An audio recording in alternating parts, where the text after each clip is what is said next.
आणि मुंबईमधील प्रसिद्ध राधे ढोकला इथून ना मॅडमनी पण माझ्यासाठी ढोकला घेतला होता दुपारी जेवण्यासाठी. पण आपल्याकडे टिफिन होती त्यामुळे तो काही खाल्ला नाही. दुपारी 4:30-5च्या दरम्यान ज्यावेळेला अजून थोडंसं काही लेट जर झालं ना तो आपण खाऊन घेऊ शकतो.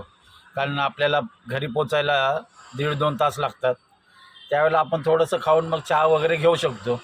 तर आपण तसंच ठेवलेलं आहे तो ढोकळा. मस्त पॅकिंग केलेलं आहे. मुंबईमधलं फेमस आहे ते राधे ढोकला म्हणून. तर तुम्हाला दाखवेन मी ज्यावेळेला नाश्ता करायला जर बसेल ना त्यावेळेला दाखवेन तो की ढोकला अजून काय त्याच्याबरोबर काय काय दिलेलं आहे. त्यावेळेला तुम्हाला पण मी नक्की बोलवेन की या नाश्ता करायला.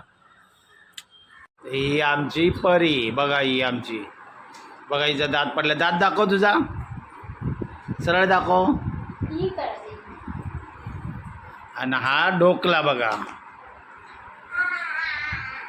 हा दुपारी दिलेला ढोकला बघितलं कुठला आहे बघा. हा राधे ढोकला, मुंबईमधलं प्रसिद्ध राधे ढोकलाचं हे दुकान आहे. त्याच्यावर ही चटणी आणि ही शेव.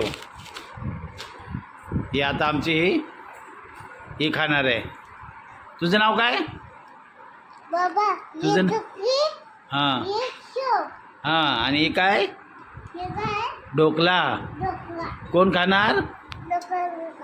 ढोकला तू खाणार? हां. तुझं नाव काय आहे तर? हां, नाव काय?